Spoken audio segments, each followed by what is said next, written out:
So Lamar Jackson took to social media and told people not to read everything, believe everything you read or hear, and said that in March 2nd he had requested a trade from the Baltimore Ravens, saying that they wasn't they didn't meet his value, and they weren't interested in meeting his value or nothing like that. And Baltimore got a history of that. They did that to Joe Flacco.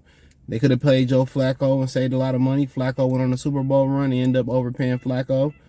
And, Lamar Jackson, it's friction. It's friction there. And I think at this point, it might be beyond money being able to fix it. And if they were able to go to the point financially where he wanted to go to financially, they would have already done that. So at the end of the day, move on. Baltimore got to move on. You want to get this shit done before the draft. Draft with roughly a month out, something like that, maybe a little less than that. But check out the NFL playlist. Thumbs up the video, share the video, subscribe to the channel. And the league do not want two black quarterbacks to get fully guaranteed contracts. Then what that say for Herbert and Burrows and everybody else? They don't want to set that precedent. They don't want the players to get any power. They don't want the players to get any power in general, and they damn sure don't want two black quarterbacks to do it.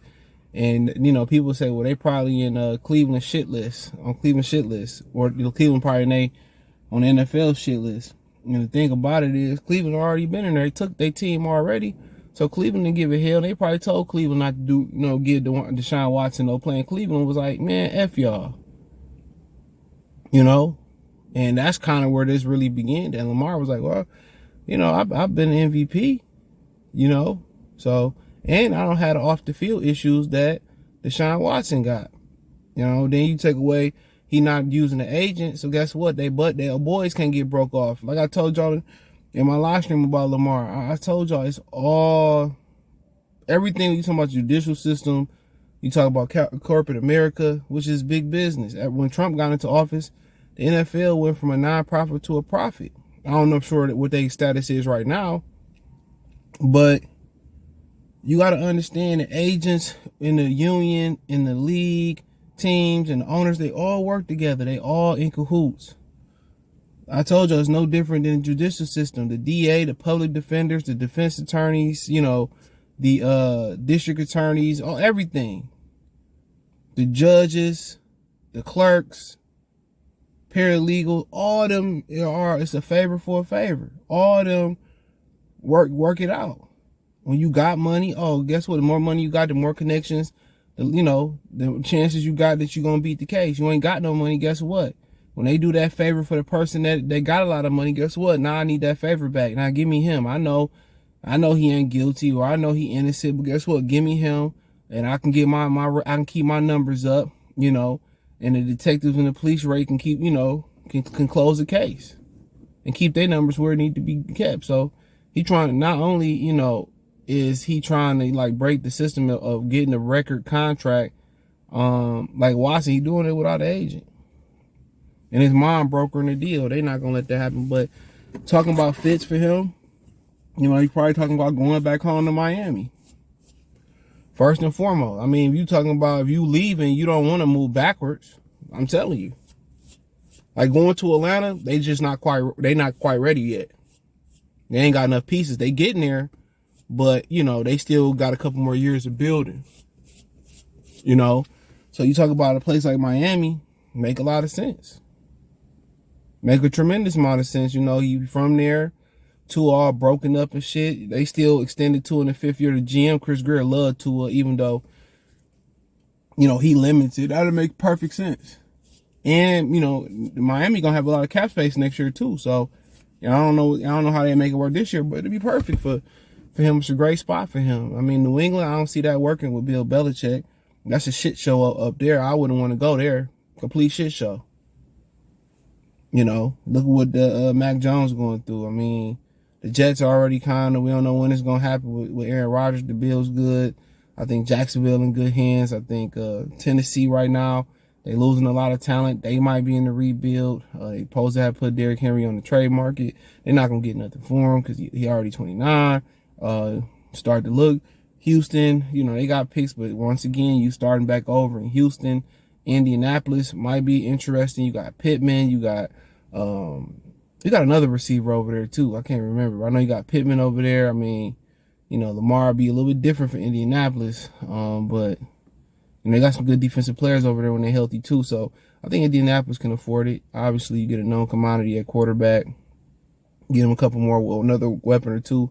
That's a good spot for him. I'm not sure about the cultural fit of Indianapolis. Obviously they're probably not gonna trade him in the division, so that's worth looking. I think the AFC is pretty good. I don't think him and McDaniels is a mix. I don't think Denver could do nothing. Obviously with Russell contract, you're talking about Patrick. They got Mahomes in Kansas City, got Herbert in Charger land.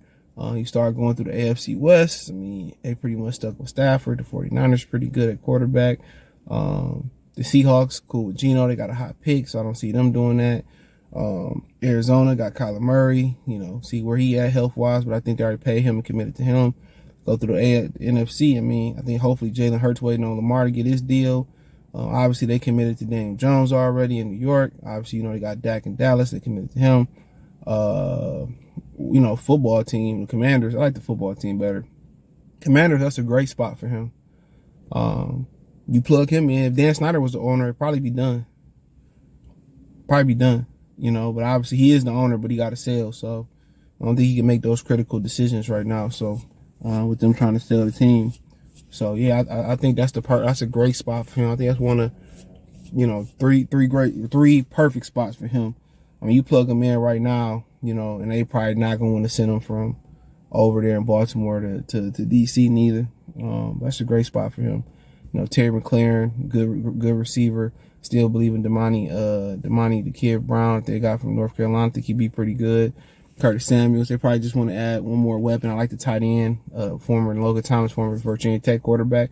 They got a solid defense too, so I like that. Goes to the AFC South. Just nobody quite ready to make that jump. Carolina be interesting. Putting them in Carolina, that's the perfect fit. They put some more weapons there.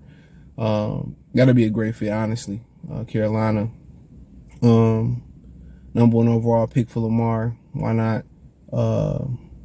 Right then and there, Carolina defense already suited to booted to go. Offensively, it's just, him forming rapport with the receivers and, the offensive line. So yeah, I think Carolina is a great team. So I think Miami, Washington, Carolina, and then it's only one other obvious team, Detroit. I'm a Lion fan. Just got a Tampa hat on today.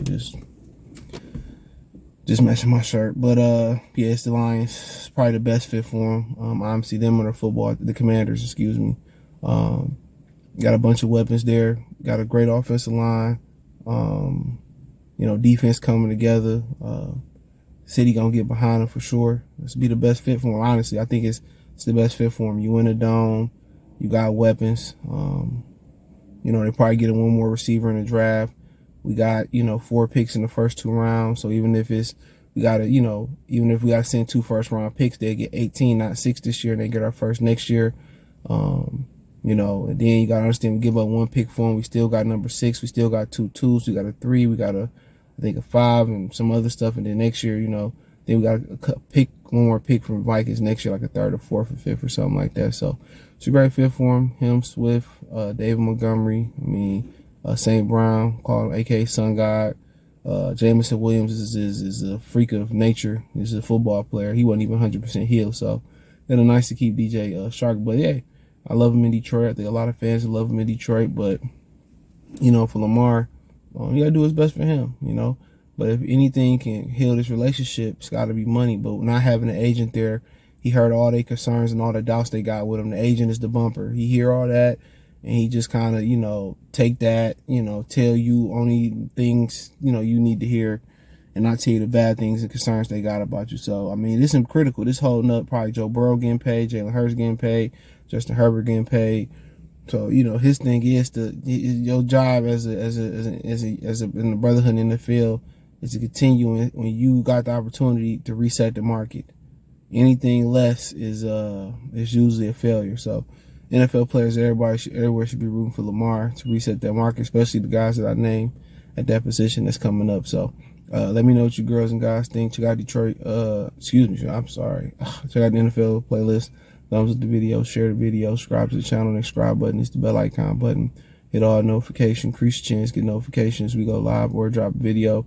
financially want to support the channel, Cash App, $CJ Good 313, Venmo CJ Good 313, PayPal link in description. Hit the link tree. Find me on Twitter, Facebook, Instagram, Spotify, Anchor, Cash App, Venmo, PayPal, Apple Podcasts, Google Podcasts, the whole nine. Let me know what you girls and guys think in the comment section. Peace.